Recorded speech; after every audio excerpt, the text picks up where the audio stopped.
Welcome to Lititz, Moravian folks. My name is Tom. I'm a member here, a congregation member, and I'm also a volunteer on the Museum and Archive Committee.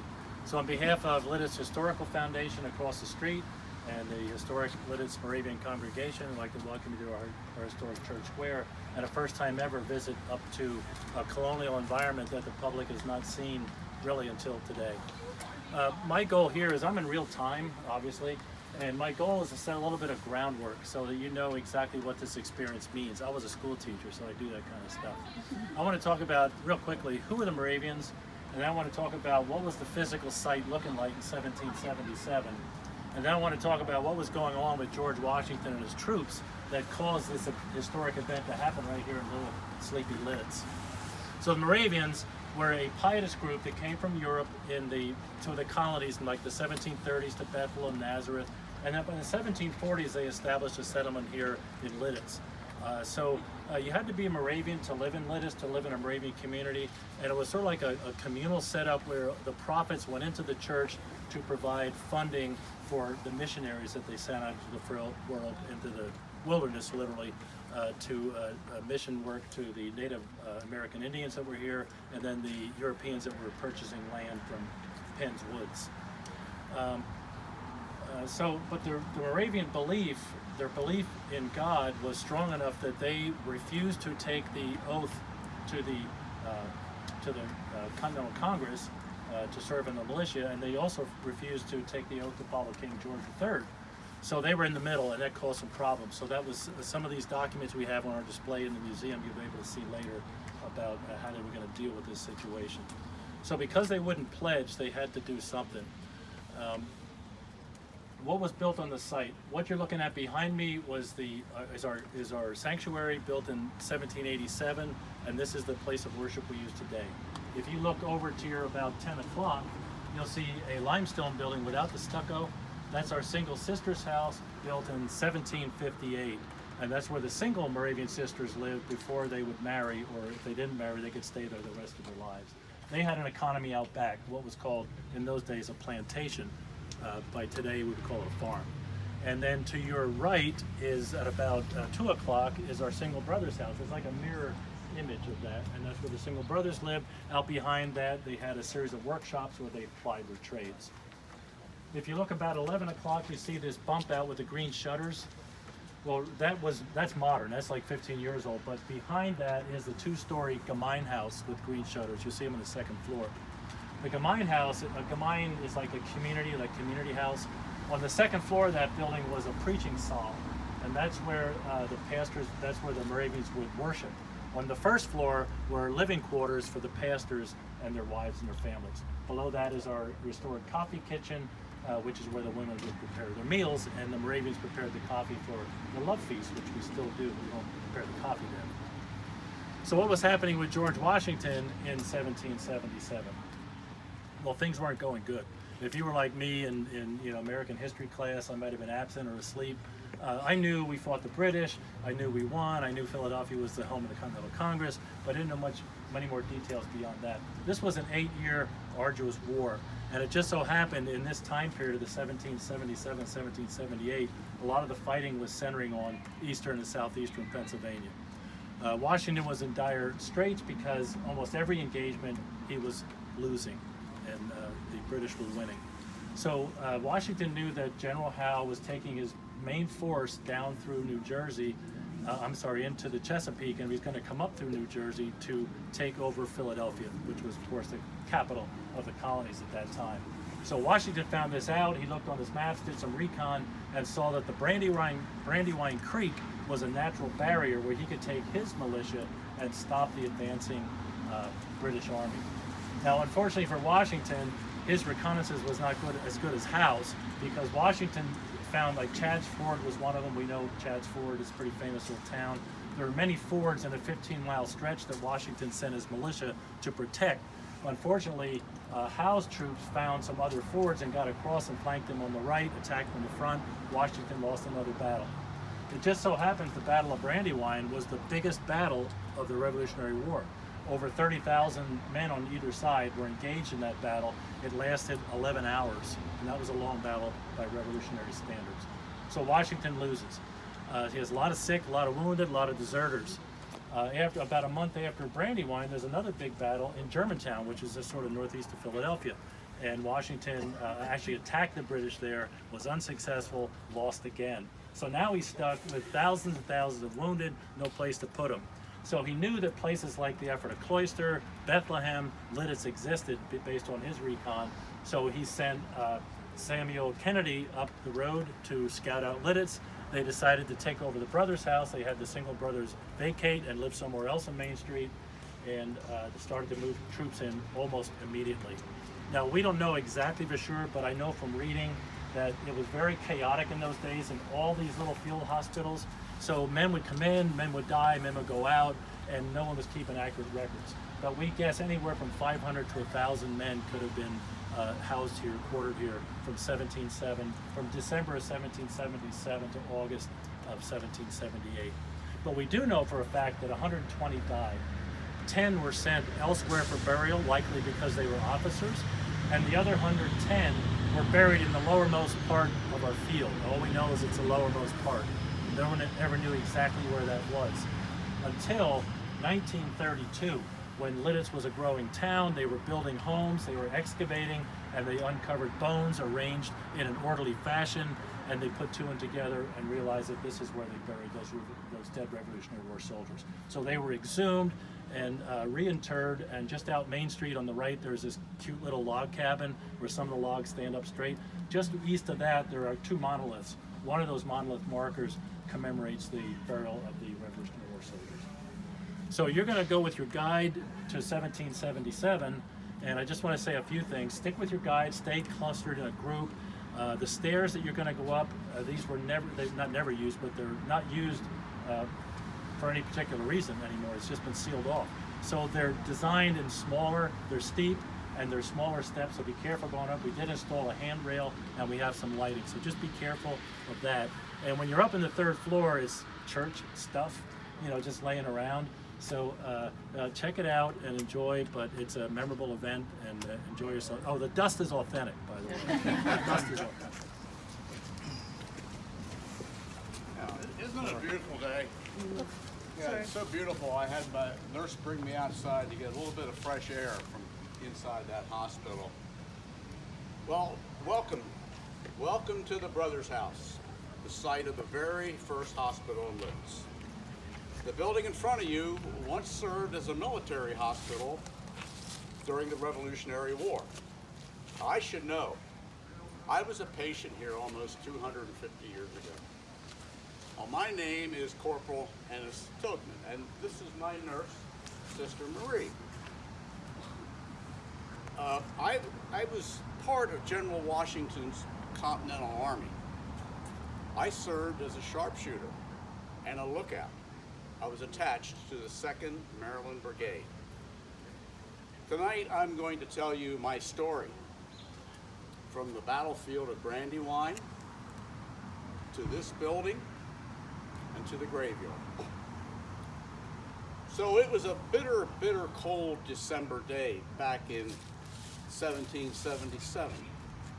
It had snowed during the night, and I was perched atop a tall oak tree, probably about 30, 40 feet off the ground, armed only with my spyglass and my 2 rifles, scanning the countryside for General Howe's advancing British troops. Well, it was so cold that day that my partner and I would switch positions atop the tree every hour or so.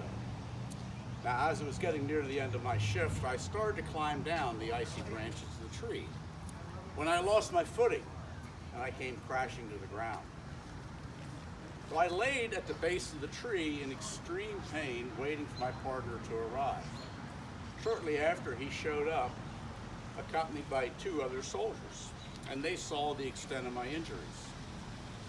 So they took their knives, the soldiers took their knives, and they cut 2 saplings, intertwined it with rope to make a makeshift stretcher. They loaded me onto the stretcher, covered me with a blanket, placed my spyglass and my rifles by my side, and carried me through the woods, through the snow, back to our encampment. We arrived at the encampment, and immediately I was placed in the tent of the camp surgeon. who examined my broken ribs. He took strips of cloth and tied them together, wrapped them snugly around my body. Gave me hot soup to warm me up. And then he laid me in the cot where I would spend the night in the tent. The next morning we awoke. 14 of us, injured and wounded soldiers, were loaded onto an ambulance wagon for the trip west to the hospital in Lancaster. One by one, we were placed on litters and carried aboard the wagon, which was pulled by 2 huge horses, and along with the wagon master and his assistant and 2 other soldiers who rode along for protection, we began the journey west toward Lancaster. We covered 12 miles that first day, arriving at a tavern in the town of Exton, where the horses pulled the wagon up beside the building to shield us from the bitter wind, because we spent our nights in the wagon. Water was brought from the tavern well for the soldiers and the horses, and the tavern keeper gave us whatever food he could spare. I burrowed into the straw for more warmth. The next morning, we began the second day of slow travel on the east-west road toward Lancaster. Twice we had to stop to make wheel repairs to our wagon. As it was getting dark, we approached the outskirts of Strasbourg. A post rider came by and informed us that the hospital in Lancaster was filling up fast, and by the time we arrived, there may be no more beds available for us. So, we camped for a second night in the wagon next to the tavern in Strasbourg. The following day, we awoke to grim news. 2 of our fellow soldiers had died during the night. This created a 3-hour delay, as we had to stop by the roadside and dig graves to bury our 2 fallen comrades. After they were buried, we said a prayer and continued on our way. And as we looked back, we could see those 2 mounds of fresh dirt, each marked with a rock at the head, which would mark their eternal resting place on earth. As we approached the outskirts of Lancaster, a second post rider came by and stopped the wagon and said, "The hospital in Lancaster is full. They're accepting no more soldiers. Turn north on the Furnace Hills Road toward Lititz, and you would be taken into the new hospital that just opened there." Well, since it was already dark, we decided to spend a 3rd night in the wagon at this tavern near Lancaster, rather than push the already tired horses through the night. The following morning, we began the final day of slow travel on the Furnace Hills Road. We reached the bottom of Kissel Hill. The hill was so steep, the horses labored and struggled to pull that fully laden ambulance wagon to the top. About noon that day, we entered Lititz.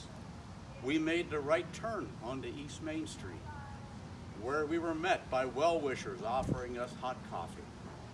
And children so excited to see us that they actually ran alongside the horses down Main Street. We made the final turn on the church square, and the horses pulled the ambulance wagon up in front of the Brothers' House, which was now a major military hospital. At that time, we were informed that our beds weren't ready.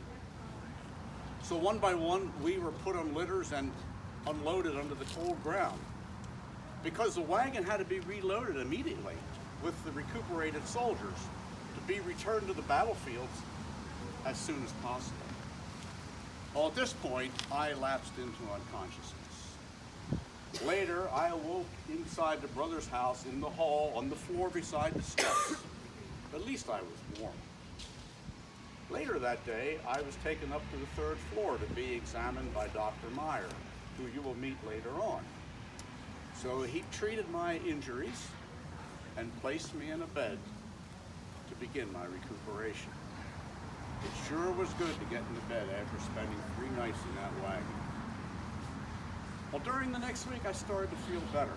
My ribs were healing. I was eating better. I was regaining some of my strength. but I started to notice some of the symptoms of the camp fever, which had been running rampantly throughout the hospital. My name is Sister Marie. I'm a local woman who volunteered as a nurse in the hospital. And camp fever is a form of typhus spread by the bite of lice. It was prevalent in these times because of the overcrowded conditions in the hospital, overcrowded and unsanitary. And it's no wonder it was spreading. The soldiers were sharing their blankets and their clothing, and personal hygiene was practically non-existent. Every day, 2 or 3 casualties were carted off to the graveyard, and the bedding of the dead soldiers was used right over again for the new incoming wounded without ever being washed. More soldiers died from camp fever than died from their injuries. 15 days after I entered the Lititz hospital, I died from the camp fever. I was dressed in the only suit of clothing that I had, which had been on my back for weeks. My body was loaded onto a cart and taken to the graveyard located east of town for burial. There were no military honors, no flag-draped coffin, no grieving family or friends. Only the voice of a Moravian pastor offering a prayer, with the sound of that cold, blustery wind still in the background, and then the sound of shovels turning dirt. So, my friends, this concludes my story, from the battlefield to the hospital to the graveyard. And my story is similar to that of stories told by many other of General Washington's soldiers who lived and fought and died for America's independence during that fateful winter of 1777 and 1778. By January of 1778, the camp fever had grown to epidemic proportions. Then I was one of 5 Moravian women here to also get sick and die. Now, please enter the hospital.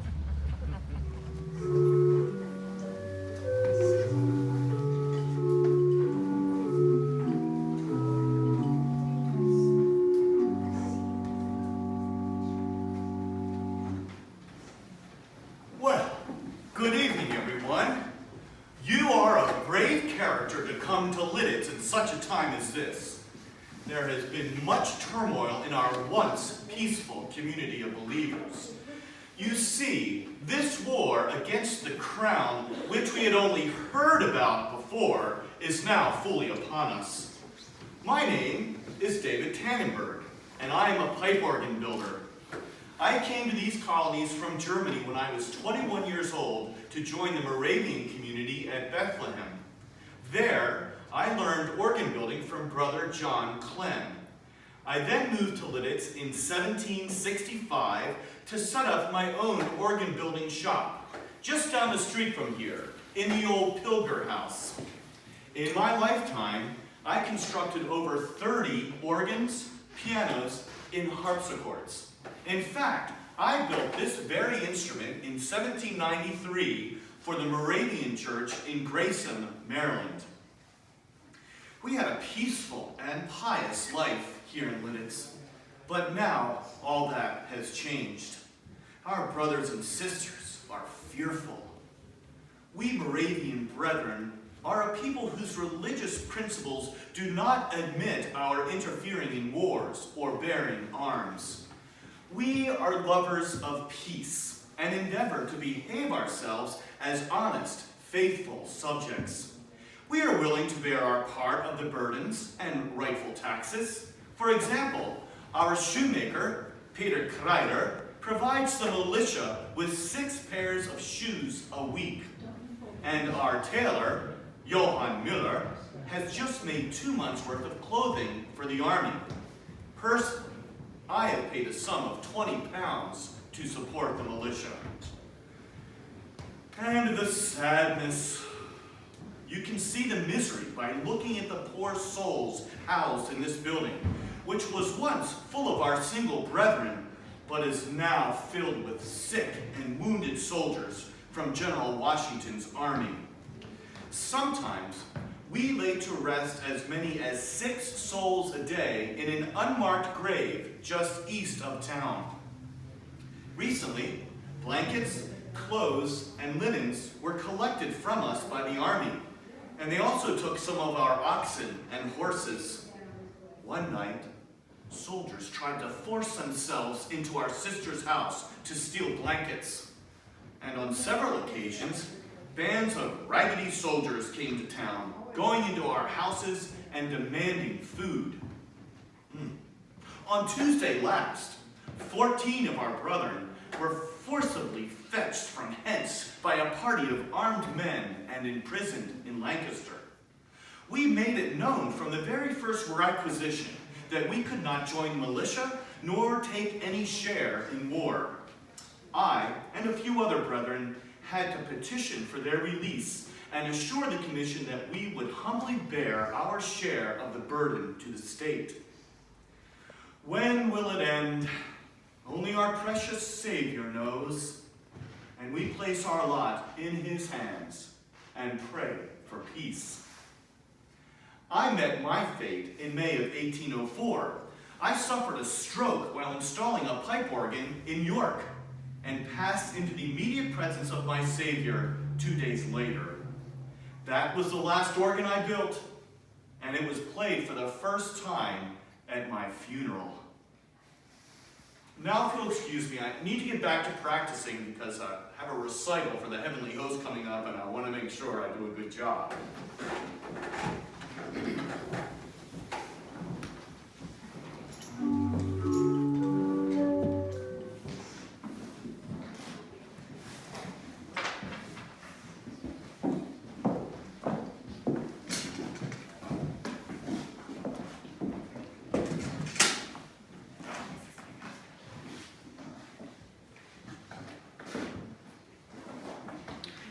Welcome to Lititz Hospital. I'm the spirited Physician General William Brown, MD. I'm 271 years old. I was born in 1748. This is Hallowed Brown. Soldiers and caretakers suffered and died here on behalf of your freedom. I'd like to tell you a little bit about this hospital, tell you a little bit about myself, and tell you some about healthcare during the Revolutionary War. Lititz Hospital was in operation from December 1777 to August 1778. In December 1777, orders arrived from General Washington that Lititz was asked to take care, or ordered to take care of 250 sick and wounded soldiers. So the officers had to find a place to set up a hospital, and this brother's house was a perfect place. It's estimated that during the time this hospital was operating, we treated between 500 and 1,000 sick and wounded troops. Conditions were harsh, particularly in the early part of 1778 when we had an epidemic of camp fever. This today would be called typhus. We had staff die from this epidemic. We had 120 soldiers die of this epidemic, and the epidemic spread to the community. There was no understanding at the time of germs and viruses and infectious diseases. There was no understanding at the time of the need for sterilization and cleanly conditions. When the hospital closed in August of 1778, the church nurses, the church sisters, and the brothers found the conditions filthy, with blood on the floor and dirty fingerprints on the walls. I got my training and my medical degree in Scotland. I was trained in Europe, so I was an academic. Most physicians in the Army were trained as apprentices and had no formal education. One of my proudest accomplishments was while I was here in Lititz, serving at this hospital as a surgeon, I saw the need to improve and standardize the care for all of the troops. I not only was a surgeon here at this hospital, I was assigned by Congress in 1777 because of my education and my relationship and friendship with George Washington. I was assigned to be the physician general in charge of the hospitals for the Middle Division, which was all of the hospitals between the Potomac and the Hudson. So my experience here made it clear that all these hospitals need some kind of instructions on how to care for the troops. So I wrote what's called the Lititz Pharmacopoeia, published in 1778. You can read a little more about it on a plaque that's outside the building. You could view this as the first standardized healthcare system on this continent. I had to retire from military service early because of health issues likely related to my service. I went back to Alexandria, Virginia, and resumed my private practice. I was active in the community. Some of my passions were education of the poor and of women. I served on Christchurch vestry, and at the time, that was essentially like being a supervisor of the county. We were responsible for care of the poor, the widows and the orphans, and we were essentially responsible for running the community. I died early at age 44. I was buried on our family plantation in Virginia. In 1933, because of regional development, they had to move my gravesite, so they examined my remains. I'm proud to say I was buried in my Continental Army uniform with a Medal of Honor on my chest. I thank you for coming to visit. I thank you for coming to pay your respects to this effort. And now I need to get back to work. Thank you for coming. Like many of the residents of Lititz, I was not born here. I was born in Houseman Saxon in 1714. My father was a physician and surgeon, and he taught that trade to me. I also joined the Brethren and became very much a part of that at Herrenhoek in 1739. And worked to put those together. I married a woman named Mary Karthaus, and we had a wonderful 3 years together in Germany, and thought, particularly as 1942 or 1742 came around, it was time to do what many Moravians were doing, and that is look at the possibility of going to Pennsylvania. It offered an opportunity. We agreed to do that, and on my 28th birthday, I boarded the ship Catherine and sailed for Philadelphia. My wife was ill and couldn't accompany me, so we agreed that she would take a later ship and join me in Philadelphia. The passage over was very difficult. It took much longer than usual, but I finally arrived on June 7th. I knew that I was going to be going to Nazareth. That was good news, but I also got some bad news. My wife had indeed been able to take a ship, but she had become ill on board and died off the coast of Newfoundland and was buried at sea. So I began my first years in America, going to Nazareth, performing the duties of town physician, but without my wife. Eventually I became first elder in the church, and I met and married Maria Kraft. We enjoyed starting a new life together, and actually were sent to run a boys' school in Fredericktown. That worked very well until she also had some health issues, and we had to say, okay, we need to take a break. And we asked the elders if we could have some time off. They agreed. We were able just to set up housing for ourselves. We still kept contact with the community. I still performed my duties as a physician. And we also had an opportunity to enjoy our young son Christian growing up. But we all come at God's bidding, and he asked our son to join him very early, much earlier than we would have liked. Well, as you work through your grief, one of the things is the love and support that we received from the Moravian community convinced us that we needed to return to living in a Gemeindeort. That was what we needed to do. And we asked permission, and it was granted to us, and we were sent to Lititz.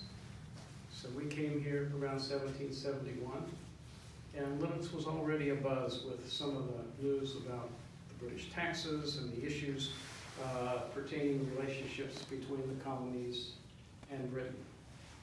When the war broke out, you've already heard from Brother Tannenberg and others how we tried to respond and remain true to our faith and our beliefs.